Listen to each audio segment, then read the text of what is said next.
Paul. Yes. Now this is 3 of 41. We only got three more. Yes. It's surprising how many unlawfuls there are. The unlawful possession of fictitious identification. Yeah. The unlawful possession of a payment instrument. Yes. Uh, Unlawful possession of instrument of financial fraud. Now these are all Class C felonies. Yes. Then the unlawful purchase or use of a license. And now that says one. Yes. Now, this unlawful use, you didn't actually substitute some children for the children that were given birth by baby. Well, let's say, okay. The unlawful possession of a fictitious identification.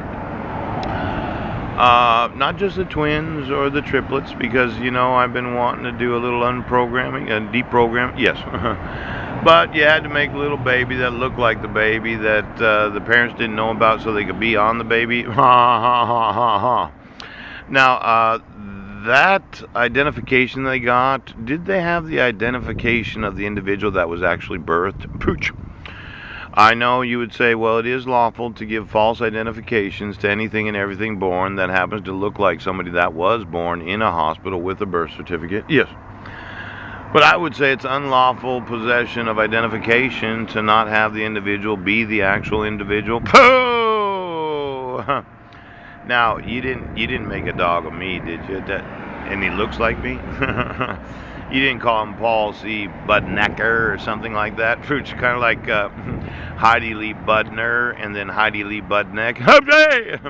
Now, for every forgery that I find, okay, that's not the actual petitioner, yes, that her dog decided that on her 47th birthday she was going to get all pissed off. Now, is it really unlawful imprisonment? Did you look at the identification of the individual that filed the criminal complaint? Was it Heidi Lee Budneck's driver's license or Heidi Lee Budner's? I mean, well, did you check the ID? What about Brendan Washington?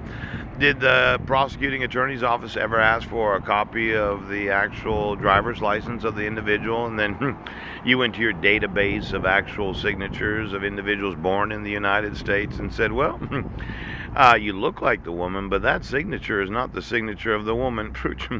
Now, there have been some movies, really, that were made about twins replacing each other and then causing all kinds of problems for the spouse that didn't know.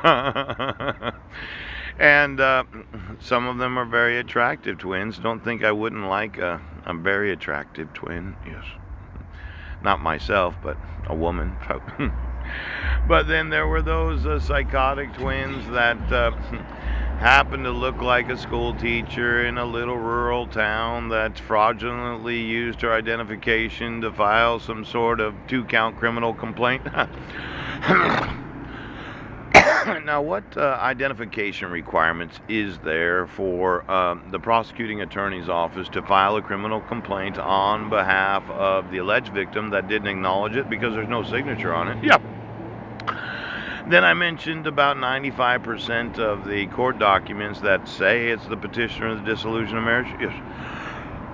That says it's the petitioner in the protection orders, but it's not. It's Budner instead of Budneck. Yes. Now, I thought you needed a forensic handwriting expert because the fraudulent, the unlawful use of false identification. Yes. Let's say you arrested me every time for a criminal. Excuse me. Yes.